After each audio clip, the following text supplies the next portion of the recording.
these men, these Jewish men who were not believers, said that Isaac was sitting arm in arm with a rabbi, and that at one point the rabbi was weaker than Isaac and he was leaning on him, and then at one point Isaac got weaker and weaker and weaker and was laying sort of in the arm of the rabbi. And of course, both Isaac and the rabbi, they were religious Jews. Isaac was before he became a believer, of course, and they knew a lot of the Psalms by heart. And so Isaac was reciting Psalms.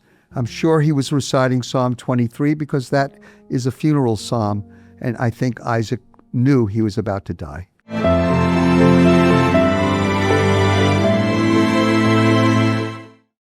Shalom again. This is Mitch Glaser, president of Chosen People Ministries, and what a privilege it is to talk to you about something that's so personally meaningful to me. You know, one of my favorite chapters in the New Testament is Hebrews 11.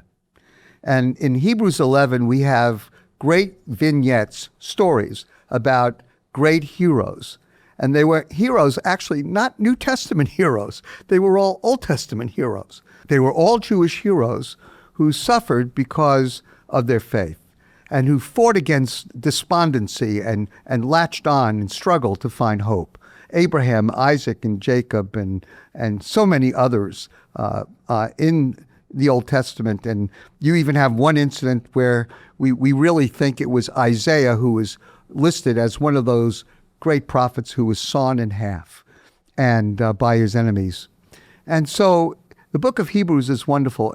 But then when you get over into chapter 12, therefore, we have a cloud of witnesses. And that cloud of witnesses are these Old Testament saints and heroes who, no matter what the circumstances, suffered, hoped, sometimes struggled with hoping and faith, but they came through for God. And they're great examples to us. And those examples didn't stop with Hebrews 11. That great cloud of witnesses, I believe, is the crowd who are cheering for us in heaven. They went before us. And we've been adding to their group. Moment by moment, day by day, year by year. And some of the heroes that I know you're going to meet and really appreciate will be Jewish believers who suffered during the Holocaust because of their faith. So let me tell you about Isaac Feinstein. Isaac Feinstein was a Romanian Jew, and he lived in a town called Iași. And Iași was part of Bessarabia, which was the capital of Jewish Romania. Eventually, Bessarabia would become part of the former Soviet Union and parts of Ukraine, actually. And so Isaac Feinstein was a businessman. He, early in life, came to faith in Jesus the Messiah, actually in his mid-30s. And he was a faithful man of God. He was a gifted singer, writer, author, preacher. He had the great privilege of leading somebody to the Lord you might know about, because you might not know Isaac, but you probably know Richard Wurmbrand. So Richard Wurmbrand came to faith through Isaac Feinstein. And Richard had been a good Jewish boy living in Bucharest, and he met Isaac, and Isaac shared the gospel with him, and he came to faith. Before Wurmbrand came to faith, he was the head of the communist youth in Romania right after the communist takeover, right after World War II. And so Wurmbrand was a great hero of the faith as well.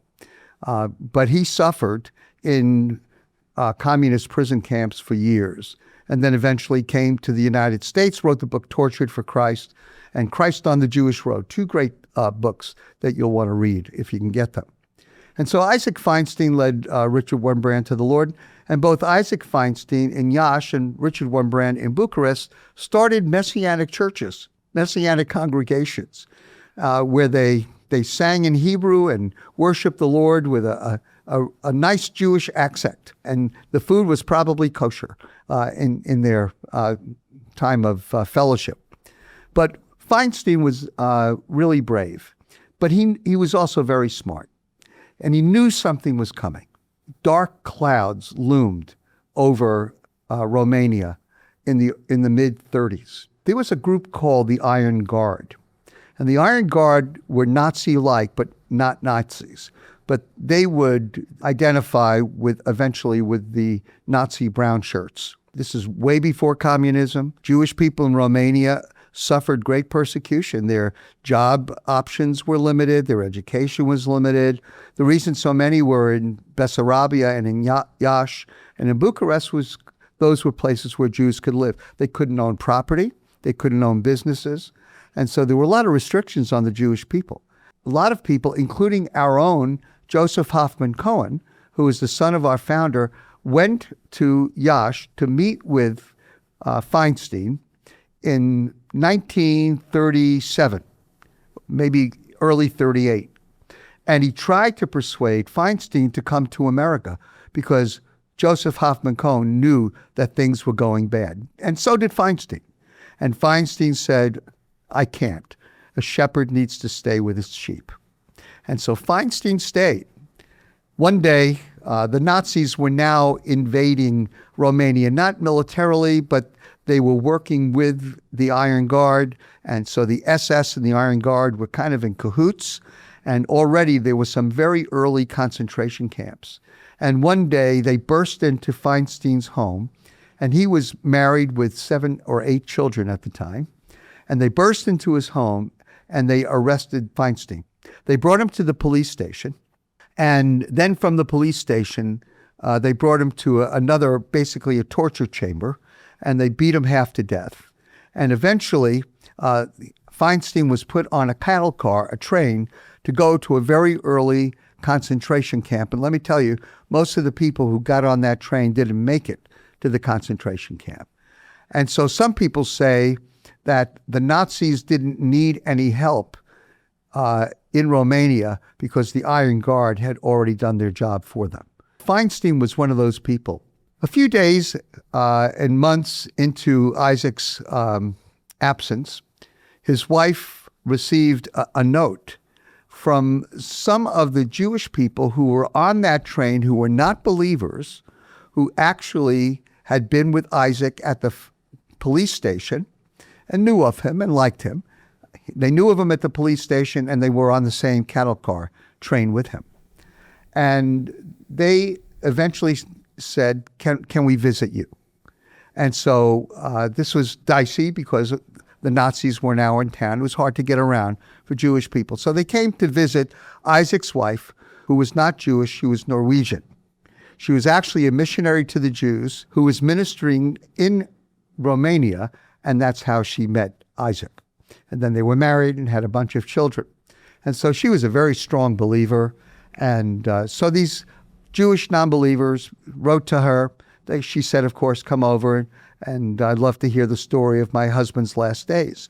And they told her about what he did in the police station. It seems he jumped up on a table in the midst of all this, which is why they took him away to torture him. He jumped up on the table and began preaching the gospel. And let me tell you, some of the Nazis were really into pagan mythology and the dark arts, and what they preached, they hated. But also, the Romanians were probably Orthodox Christians and were very anti-Semitic and didn't like a Jew talking about Jesus. So they pummeled him and they tortured him and they put him on the train. And these guys, these people telling his wife the story, got on the same train. And as they were traveling, Isaac was getting weaker and weaker and weaker. And there's a very poignant and beautiful little story about what happened. And it was written up in the Chosen People newsletter in 1938. It's just a beautiful story. But these men, these Jewish men who were not believers, said that Isaac was sitting arm in arm with a rabbi. And that at one point, the rabbi was weaker than Isaac, and he was leaning on him. And then at one point, Isaac got weaker and weaker and weaker and was laying sort of in the arm of the rabbi. And of course, both Isaac and the rabbi, they were religious Jews. Isaac was before he became a believer, of course, and they knew a lot of the Psalms by heart. And so Isaac was reciting Psalms I'm sure he was reciting Psalm 23 because that is a funeral psalm, and I think Isaac knew he was about to die. There he was in the arms of the rabbi, talking to him about Jesus, reciting the Psalms with the rabbi, and it was one of those moments when Isaac passed into the presence of the Lord. And then these guys actually jumped out of the train, and a few of them were killed in the process, but if 2 or 3 of them made it, and that's how they came back to Isaac's wife to share this wonderful story about the faithfulness of a Jewish man who believed in Jesus, transformed his life. He was able to proclaim the gospel and be a shepherd to sheep who were suffering incredibly in Romania in that time. And then he also had the opportunity to share the gospel with a rabbi, laying in his arms, talking to him about the Lord, slowly passing into the presence of his Savior and Messiah. What a great example. Don't you want to meet Isaac when you get there? I mean, from my perspective, he's going to be one of the great saints in that cloud of witnesses that today is cheering us on to remain faithful to the Lord no matter what the circumstances, no matter where we are, whether it's uncomfortable, whether we're suffering, no matter what the situation is. We have great examples to look to in Hebrews 11 and throughout church history of how to serve the Lord during difficult days. And so may this be a tremendous inspiration to you. Shalom for now.